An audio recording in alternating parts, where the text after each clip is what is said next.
कुछ बातें हैं जिस पर दुनिया के सभी दार्शनिक सहमत हैं, दुनिया की सभी परंपराएं सहमत हैं। उन बातों पर अगर विचार कर लिया जाए, उनको जीवन में उतार लिया जाए, तो गांधी के बाद इस देश ने जिस व्यक्ति को सबसे अधिक प्यार दिया, पूरब से पश्चिम तक लेकर के, उत्तर से दक्षिण तक लेकर के, वो थे हमारे। यूपीएससी में सवाल पूछता पंचतंत्र के लेखक कौन है? ये पंचतंत्र की कहानियों में हिस्सा कहानियों, खरगोश, कछुआ इत्यादि के माध्यम से जीवन को सिखाया गया। बुद्ध जब अपने अंतिम समय में थे तो उनके प्रिय शिष्य आनंद ने उनसे पूछा था कि प्रभु, आपके बाद हम आपके उपदेशों को लोगों तक कैसे ले जाएंगे? कोई सूत्र वाक्य बता दीजिए जो हम लोगों को बताए। तो बुद्ध ने कहा था, अपदीपो भव। इसी बात को उपनिषद ने कहा, आत्मदीपो भव। अर्थात बुद्ध कह रहे हैं कि कुछ नहीं करना है, लोगों के भीतर जागरण करना है।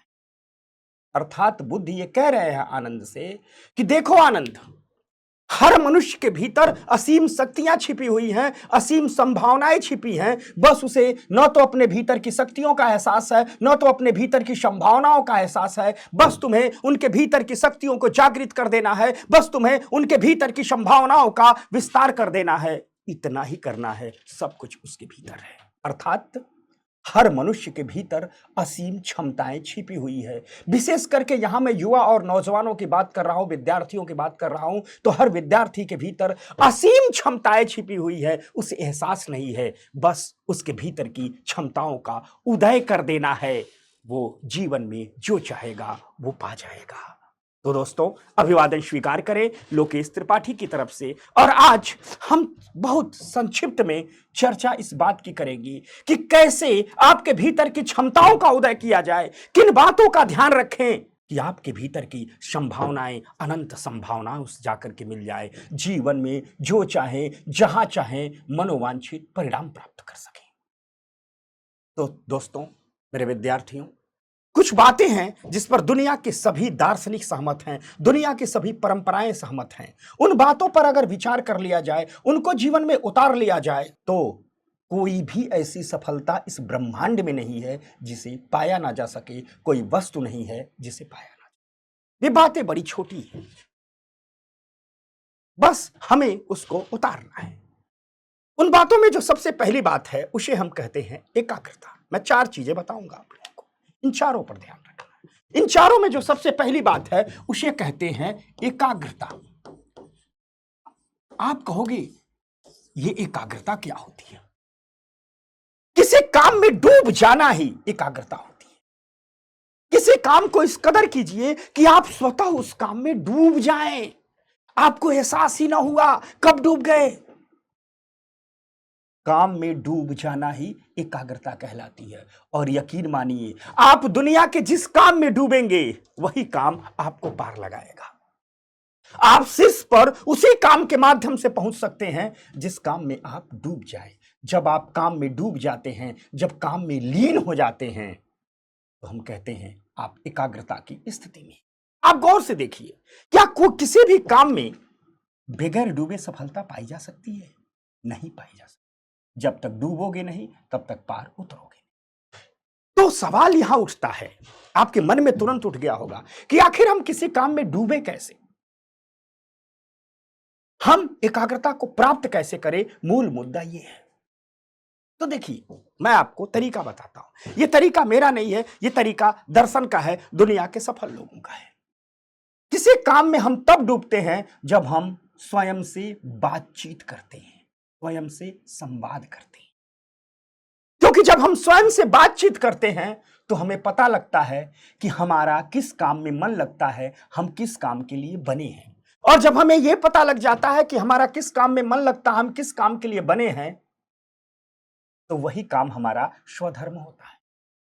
और जब हम उस काम को करते हैं जिसके लिए बने हैं, जिसमें हमारा मन लगता है, अर्थात जो हमारा स्वधर्म है, तो हम उस काम में डूब जाते हैं, हमें एकाग्रता की स्थिति प्राप्त होती है और हम सफलता प्राप्त करते हैं। एक बात कही जाती है, हमारे उपनिषदों में कही गई है, धर्म रक्षति रक्षते। यहां धर्म से तात्पर्य स्वधर्म से है, उस काम से है जिसे करने में आपको आनंद आता है। धर्म रक्षति रक्षते। अगर इसका मैं मीनिंग निकालूं तो मीनिंग यह होता है कि आप अपने स्वधर्म की रक्षा कीजिए, स्वधर्म आपकी रक्षा करेगा, क्योंकि यहां धर्म से तात्पर्य स्वधर्म है। अर्थात आप अपने स्वधर्म पर टिके रहिए, आपका स्वधर्म आपको लड़खड़ाने नहीं देगा। यानी पूरा संसार ही क्यों ना आपके खिलाफ हो, पूरा यूनिवर्स ही क्यों ना आपके खिलाफ हो, जिस काम को करने में आपका मन लगता है, जिस काम को करने में आपको आनंद की प्राप्ति होती है, जिस काम में आप पूर्णतः तन्मयता से डूब जाते हैं, उस काम को करते रहिए। कोई आपको सफल होने से नहीं रोक पाएगा। स्वर्ग के देवता भी अगर चाहेंगे तो आपको सफल होंगे। यकीन मानिए, इस दुनिया में ढेर सारे लोग पैदा होते हैं, मर जाते हैं, कभी खुद से मिल नहीं पाते हैं। ढेर सारे लोग 10-10, 20-20 साल बीत जाता है, खुद से मिल नहीं पाते हैं। ढेर सारे लोग बरसों में खुद से मिल नहीं पाते हैं, और नौजवान तो एकदम नहीं मिल पाता है। इसलिए जो आप जवानी के दहलीज पर कदम रखिए, तो आप खुद से बातचीत करना शुरू कर दीजिए, क्योंकि जवानी आपकी उपलब्धियों की दहलीज होती है। जवानी सफल रही इस बात से तय की जाती है कि आपने कितनी उपलब्धियां प्राप्त की। आज के 10 साल बाद, आज के 5 साल बाद जब आपसे कोई आपका दोस्त मिलेगा, तो ये नहीं पूछेगा अरे वो दिन क्या थे, कैसे थे। कोई प्रेमिका मिलेगी तो वो नहीं पूछेगा अच्छा तुम तो मुझ पर ही मरते थे। सब लोग यही पूछेंगे कर क्या रहे हो, उपलब्धियां क्या है। तो जब भी आप जवानी की दहलीज पर कदम रखिए, तुरंत खुद से बातचीत कीजिए, तुरंत खुद से संवाद कीजिए, क्योंकि बातचीत की प्रक्रिया में, संवाद की प्रक्रिया में आपको आपका स्वधर्म पता चलेगा। आपको पता चलेगा कि किस काम को करने में आपका मन लगता है, किस काम में आप डूब जाते हैं। और यकीन मानिए दोस्तों, जिस दिन आप ये पता लगा लिए कि आपका स्वधर्म क्या है, किस काम को करने में आपका मन लगता है, किस काम में आप डूब जाते हैं, उस दिन आपने जिंदगी की 99% सफलता प्राप्त कर ली। बस 1% के लिए आपको काम करना है। सचिन तेंदुलकर बड़े खिलाड़ी इसलिए बने क्योंकि क्रिकेट में उनका मन लगता था। रोनाल्डो बड़ा खिलाड़ी इसलिए बना क्योंकि क्रिकेट में उनका, क्योंकि फुटबॉल में उसका मन लगता था। कोई बड़ा उद्योगपति इसलिए बनता है क्योंकि व्यवसाय में उसका मन लगता है। कोई बड़ा नेता नरेंद्र मोदी तब बनता है जब राजनीति में ही उसका मन लगता है। कोई विद्यार्थी यूपीएससी तब टॉप करता है जब पढ़ाई में उसका मन लगता है, पढ़ाई में एकाग्र हो जाता है, पढ़ाई में डूब जाता है। तो आप सबसे पहले ये तय कीजिए खुद से बातचीत करके कि किस काम में आपका मन लग रहा है। जिसमें मन लगे वही शुरू कीजिए, चाहे कोई भी खिलाफ क्यों ना हो। आप डिगे रहिए, अपने स्वधर्म पर बने रहिए, उसकी रक्षा कीजिए। आपका स्वधर्म आपकी रक्षा। दिक्कत सारी जानते हो कहां है कि हम आधा तिहाई सब कुछ होना चाहते हैं। थोड़ा क्रिकेटर होना चाहते हैं, थोड़ा समाज सेवी होना चाहते हैं, थोड़ा राजनेता होना चाहते हैं, थोड़ा अच्छे दोस्त होना चाहते हैं, थोड़ा अच्छे प्रेमी होना चाहते हैं। हम सब कुछ होना चाहते हैं और कुल मिला जुला करके आखिरी में कुछ भी नहीं हो पाते हैं। नील बटा सन्नाटा हो जाता है। आपको महाभारत का प्रसंग याद होगा, जब गुरु द्रोण अपने सभी शिष्यों की परीक्षा ले रहे थे। द्रोण ये नहीं कह रहे थे निशाना साधो, द्रोण ये कह रहे थे तुम्हें दिख क्या रहा है। हर विद्यार्थी जब आता था धनुष बाण चलाने, ज्यों तानता कहता रोको, पहले बताओ दिख क्या रहा है। विद्यार्थी कहता था पेड़ दिख रहा है, आप दिख रहा है, आकाश दिख रहा है, चिड़िया दिख रहे, बोलते थे रख दो। किसी को उन्होंने निशाना नहीं लगाने दिया। सिर्फ एक व्यक्ति आया, अर्जुन। अर्जुन से जब पूछा क्या दिख रहा है, तो अर्जुन ने कहा गुरुदेव मुझे चिड़िया की आंख दिख रही है। द्रोण समझ गए कि ये एकाग्र है, ये अपने लक्ष्य में डूबा हुआ है, यही निशाना लगाएगा। द्रोण निशानेबाजी की परीक्षा नहीं कर रहे थे। हो सकता है कि ढेर सारे लोग निशाना लगाते। द्रोण इस बात की परीक्षा कर रहे थे कि अपने लक्ष्य के प्रति यह व्यक्ति, हमारा शिष्य एकाग्र है कि नहीं। क्योंकि अगर कोई भी व्यक्ति अपने लक्ष्य के प्रति एकाग्र है तो सफलता 100% उसके कदमों में गिर जाएगी। तो मेरा पहला सूत्र, जो मेरा नहीं है, जो हमारे वेदांत दर्शन का है, दुनिया की फिलॉसफी का है, परंपराओं का है, सफल लोगों के अनुभव का है, वो पहला सूत्र यही है कि आज से जब आप इस वीडियो को देखिए, हर दिन 10 मिनट का ही टाइम निकालिए अपने से बातचीत करने का, अपना आत्ममूल्यांकन करने का। अगर हर दिन 10 मिनट नहीं निकाल पाते हैं तो सप्ताह में एक दिन रखिए, कम से कम 1 घंटे का निकालिए। महीने में कम से कम 2 से 3 घंटे का एक बार निकालिए। और हर 2-3 महीने के बाद 2-3 दिन का ऐसा टाइम निकालिए जब एकांतवास में चले जाइए। एकांतवास का मतलब ये नहीं होता पहाड़ पर जाके बैठ गए, जंगल पर जाकर के बैठ गए। आप जहां हैं वहीं जिन परिस्थितियों में हैं, मोबाइल ऑफ कीजिए, थोड़ा सा कट जाइए। 1-2 दिन के लिए थोड़ा सा कट जाइए। गांव में है तो खेत खलिहान में रहने लगिए, शहर में है तो अपने कमरे में ही अपने आप को थोड़ा अकेले रखिए, कहीं टहलिए, कहीं घूमिए। लोगों से मत मिलिए। और लोगों से मत मिलने का तात्पर्य नहीं है कि एकदम अकेले रहिए। उस दौर में खुद से बातचीत कीजिए, खुद से संवाद कीजिए, अपना आत्म मूल्यांकन कीजिए, अपनी सभी कार्य पद्धतियों पर नजर गड़ाइए। आप देखिएगा, जो आप खुद से संवाद करना शुरू किए, भीतर से एक मजबूत व्यक्ति बन करके बाहर निकलेंगे। तो पहला सूत्र तो यही है। दूसरा सूत्र है जिसे हम कहते हैं, दूसरा सूत्र है जिसे हम कहते हैं, वो है पुरुषार्थ। पुरुषार्थ। जो कर्मवीर होते हैं उन्हें पुरुषार्थी कहते हैं। पुरुषार्थ का क्या है? बहुत बढ़िया बात दी गई है हमारे वेद में। हमारा वेद कहता है, एको हम बहुश्यामी, अर्थात एक हूं बहुत होना चाहता हूं, यही पुरुषार्थ है। एक से जो बहुत की यात्रा है वही पुरुषार्थ है। जब आप तरुण होते हैं, 18, 19, 20 साल तक होते हैं, तो आप एक होते हैं। जवानी इस बात के लिए दी जाती है कि आप बहुत होने की यात्रा शुरू कर दीजिए। आप बहुत होने की यात्रा शुरू कर दीजिए, कर्म पथ पर प्रवृत्त हो जाइए। जब आप एक से बहुत होने की यात्रा शुरू कर देते हैं, जब आप अपने हर कदम के पीछे इस बात को प्रेरणा स्रोत बना लेते हैं कि हम एक हूं, मुझे बहुत होना है, तो आप पुरुषार्थी बन जाते हैं। मैं अक्सर एक सवाल पूछता रहता हूं, मेरे मन में एक सवाल आता है, क्या इस दुनिया में, इस भारत भू पर राम से बड़ा कोई व्यक्ति हुआ? नहीं हुआ। तो क्या राम के बाद की 10 पीढ़ियां याद है? लोगों से बत पूछो कि राम के बाद की 10 पीढ़ी का नाम बताओ, तो लोग राम के बाद की 10 पीढ़ी का नाम आपको नहीं बता पाएंगे। जो बहुत पढ़े लिखे होंगे, जो बहुत धर्म दर्शन जानते होंगे, वही बता पाएंगे। सामान्य व्यक्ति राम के बाद की 10 पीढ़ी का नाम नहीं बता पाता है। जानते हो क्यों? दरअसल राम से पहले और राम के बाद राम जैसा कोई हुआ ही नहीं। कभी गौर से सोचना, एक व्यक्ति है जिसे राज्य मिल रहा है, जो सुबह राजा घोषित होने वाला है, पूरे नगर में बधाइयों के गीत गाए जा रहे हैं, दुदुम्बी बज रही है, ढोल नगाड़े पीटे जा रहे हैं कि सुबह राम का राज्याभिषेक है। और जब सुबह आती है तो राम को मिलता है वनवास।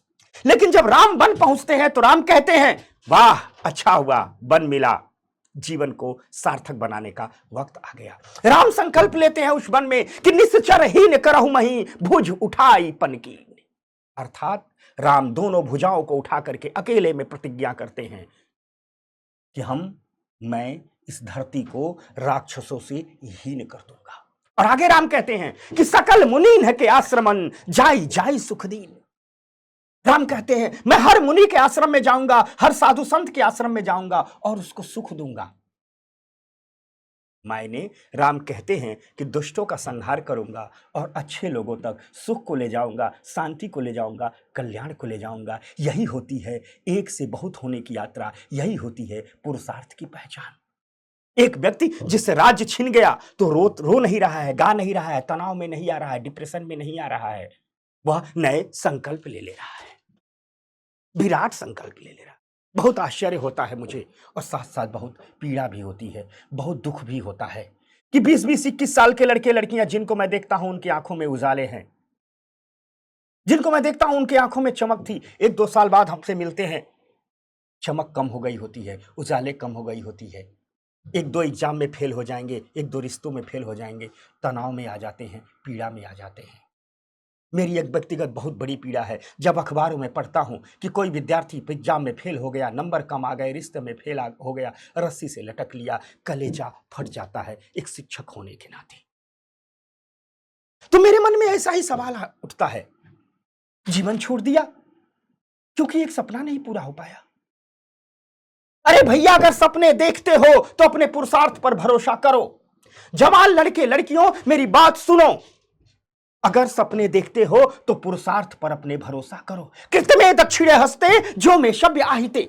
हमारे वेद में लिखा है कि यदि आपके दाहिने हाथ में कर्म होगा तो बाएं हाथ में विजय होगी। इसलिए अपने कर्म पर भरोसा रखो, अपने पुरुषार्थ पर भरोसा रखो, कभी कर्म को मत छोड़ो। एक सपना टूटता है तो दूसरा सजाओ, एक असफलता मिलती है तो दूसरा प्रयास करो। जीवन में एक समस्याएं आती है तो उससे मुठभेड़ करो। और याद रखना, अगर आपका शरीर स्वस्थ है और जीवन में कोई समस्या आती है तो समस्या को समस्या मत मानना, चुनौती मानना। चुनौती मानना, ये चुनौतियां हैं, आपका इम्तहान है। और याद रखिएगा, चुनौती ईश्वर की सबसे प्यारी बिटिया का नाम है। चुनौती ईश्वर की विधाता की सबसे प्यारी पुत्री का नाम है, सबसे प्यारी संतान का नाम है। और विधाता अपने सबसे प्यारी पुत्री का वह हाथ योग्य वर के हाथ में देता है, गहरे गहरे के हाथ में नहीं देता है। इसलिए जब आपके जीवन में चुनौतियां आए तो आप समझ लो विधाता हमसे कुछ विशेष करवाना चाहता है। इस दुनिया में कोई ऐसा व्यक्ति नहीं हुआ है जिससे सफलता बिल्कुल उसी तरीके से मिली हो जैसे वो चाहता है। हर व्यक्ति हारा है, हर व्यक्ति टूटा है, हर व्यक्ति उदास हुआ है, हर व्यक्ति थका है। आपको तो सिर्फ सफलता दिखती। इसलिए जब विफलताएं आए तो थोड़ा सा रुको, थोड़ा सा ठहरो, थोड़ा सा सोचो।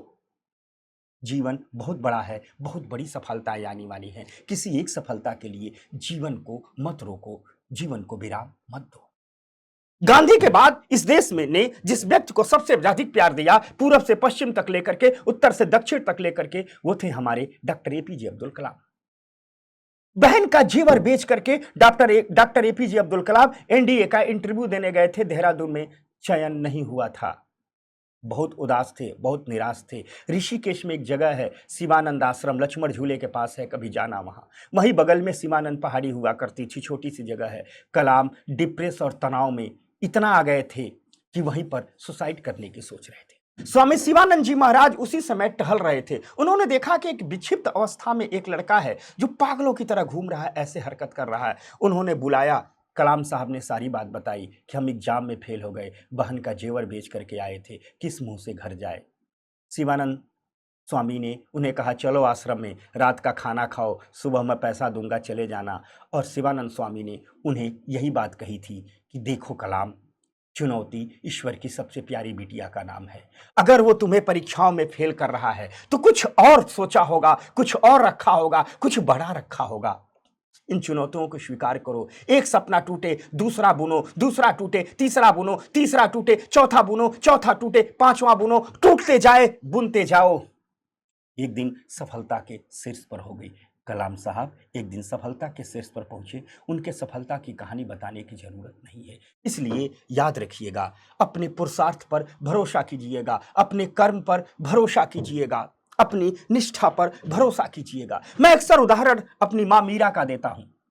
मीराबाई को जहर दिया गया, वो जानती थी जहर है, उन्होंने पी लिया, जहर अमृत हो गया। जानते हो क्यों जहर अमृत हो गया? क्योंकि मीरा को भरोसा था अपनी भक्ति पर। मीरा ने जिस पुरुषार्थ से भक्ति की थी, उस पुरुषार्थ पर मीरा का भरोसा था। और यकीन मानिए, अगर अपने पुरुषार्थ पर भरोसा इतना बड़ा हो, इतना विराट हो, तो दुनिया के हर जहर को अमृत होना ही पड़ेगा। इसलिए डगमगाइए मत। जीवन में विफलताएं आती हैं, आते रहने दीजिए। गिरिए, झाड़ पोछ करके उठ के खड़े हो जाइए। याद रखिएगा, कोई तब नहीं हारता है जब वो युद्ध में हार जाता है, कोई तब हारता है जब वो मैदान छोड़ करके भाग जाता है। जब तक मैदान में डिगा हुआ है, लड़ रहा है, लथपथ है, तब तक उसके जीत की 100% संभावनाएं हैं। तो पुरुषार्थ पर टिके रहिए, भरोसे को बनाए रखिए। तीसरी जो चीज है वो है हमारा धैर्य। तीसरी जो चीज है वो है हमारा धैर्य। ठीक, एक शायर ने लिखा, मुझे बड़ा प्रिय है, वतन की मिट्टी मुझे एड़िया रगड़ने दे, मुझे यकीन है पानी यहीं से निकलेगा। जब पुरुषार्थ की चाशनी में धैर्य को लपेटा जाता है तो आदमी कहता है, हे वतन की मिट्टी, मुझे एड़िया रगड़ने दो। मुझ में इतना पुरुषार्थ है, मुझ में इतना धैर्य है कि मैं एड़िया रगड़ करके पानी निकाल दूंगा, और यहीं से निकाल दूंगा। इसे कहते हैं धैर्य। एक फिलोसोफर हुए थॉमस जेफरसन। थॉमस जेफरसन ने कहा कि मनुष्य को जो सबसे बड़ी चीज मिली है वो है धैर्य। जिस मनुष्य में यह अपार धैर्य हो, उसे सफलता प्राप्त करने से कोई नहीं रोक सकता। याद रखिएगा, धैर्य का मतलब क्या होता है? धैर्य का मतलब होता है इंतजार करने की ताकत, इंतजार करने की क्षमता। ध्यान से सोचना, पूरी प्रकृति इसी पर टिकी हुई है, इंतजार करने की ताकत पर टिकी हुई है, इंतजार करने की क्षमता पर टिकी। पतझड़ आता है, वृक्ष पत्ते गिरा देते हैं, चुपचाप खड़े रहते हैं। बसंत आता है, नए पत्ते आ जाते हैं। बीज में, वृक्ष में फूल लगते हैं, वृक्ष इंतजार करता है 3 महीने, फल लग जाते हैं। अभी धान का सीजन चल रहा है, खेतों में धान की रोपाई हो रही है। आप आज ही धान की रोपाई कीजिए और 1 महीने बाद कह दीजिए धान पका नहीं, हमें कटाई करनी है। नहीं, आपको धान की रोपाई से लेके धान की कटाई के बीच का इंतजार करना होगा। अपने में इंतजार की ताकत पैदा होने करनी होगी। तो जीवन में जब भी कोई काम कीजिए तो धैर्य के साथ कीजिए, धैर्य के साथ कीजिए। इंतजार कीजिए, अपनी बारी का इंतजार कीजिए, अपने समय का इंतजार कीजिए और उस इंतजार के दौरान चुपचाप अपने कर्म में प्रवृत्ति रखिए। कोई कुछ भी कहे, आप लोग यूपीएससी की तैयारी आएंगे, कोई फूफा आ जाएंगे, कोई मामा आ जाएंगे, कोई काका आ जाएंगे, कोई पड़ोसी आ जाएंगे, कहेंगे तुमसे ना हो पाएगा। तुरंत मुस्कुराइए, अपने भीतर कहिए नहीं, ये मेरे इंतजार का वक्त है, थोड़ा 1 घंटा अधिक पढ़ दीजिए। अगर आपने इंतजार की ताकत पैदा कर ली है, अगर आप विचलित नहीं होते हैं, अपने कर्म में प्रवृत्त कर रहते हैं, तो आपको सफल होने से कोई रोक नहीं सकता है। इसलिए दोस्तों, हमेशा धैर्यवान बना रहिएगा, हमेशा धैर्य को अपने भीतर समाहित किए रहिएगा। जब भी ऐसी परिस्थितियां आए, जब मन घबराने लगे, जब मन बेचैन होने लगे, तो खुद से ये बात कहिएगा कि इंतजार की ताकत ही तो प्रवृत्ति का नियम है। बीज से वृक्ष बनने के बीच इंतजार करना पड़ता है। अगर हम इंतजार नहीं करेंगे तो बीज वृक्ष बनेगा कैसे? यानी धैर्य को अपने जीवन में उतारना है। और इसी के साथ साथ आपको एक और काम करना है, जो चौथा काम है, उसे कहते हैं खुद को अपग्रेड करना। खुद को अपग्रेड करना, अपग्रेड करना, खुद को अपग्रेड करना। ये क्या होता है? आईफोन बहुत बढ़िया फोन है, बहुत बड़ी वैल्यूएशन की कंपनी, कब आई थी? 2007 में। लेकिन हर साल आईफोन अपने आप को अपग्रेड करके अपना नया मॉडल ला देता है। क्योंकि अगर आईफोन हर साल अपने आप को अपग्रेड ना करे, नया मॉडल ना लाए, तो सैमसंग से उसका कंपटीशन है, सैमसंग उसे खा जाएगा। यानी आईफोन जैसे कंपनी को भी अपने आप को अपग्रेड करना पड़ता है। कोई भी सॉफ्टवेयर आया, अगले साल अपग्रेड करना पड़ेगा। कोई भी मोबाइल आती है, मोबाइल कंपनी अगले साल एक नया फीचर जोड़ के ला देती है। कोई भी बाइक आती है, उसमें अगले साल एक नया फीचर जोड़ देती है। कोई भी कार आती है, अगले साल एक नया फीचर जोड़ देती है। यानी इस दुनिया की प्रतिस्पर्धा में टिके रहना है तो आपको अपग्रेड, हर वस्तु को अपने आप को अपग्रेड करना होता है। किसी दौर में हम लोग सिंपल बोर्ड पर पढ़ाते थे, अब डिजिटल बोर्ड आ गया है। 1-1.5 साल से डिजिटल बोर्ड चल रहा है, अब एआई आधारित डिजिटल बोर्ड आ गया है। हर वस्तु को अपने आप को अपग्रेड करना पड़ता है, अर्थात बाजार की प्रतिस्पर्धा उसे खा जाएगी। आपको भी अपने आप को अपग्रेड करना होगा, अर्थात ये कंपटीशन आपको खा जाएगा। तो अपग्रेड कैसे करना होगा? तो आपको हमने बताया ना कि हर सप्ताह में कम से कम आधे घंटे तो अकेले में बैठ जाइए, खुद से संवाद कीजिए, खुद से बातचीत कीजिए। हर महीने में कम से कम 1 दिन अकेले रहिए, खुद से संवाद कीजिए। हर 3 महीने पर 1 से 2 दिन के लिए एकांतवास में चले जाइएगा। देखिएगा, बड़े बड़े लोग एकांतवास में जाते हैं। जब आप एकांतवास में जाइएगा, खुद से संवाद कीजिएगा, खुद से बातचीत कीजिएगा, खुद का मूल्यांकन कीजिएगा, तो आपको अपने भीतर की ताकत पता चलेगी और अपने भीतर की कमजोरियां पता चलेगी।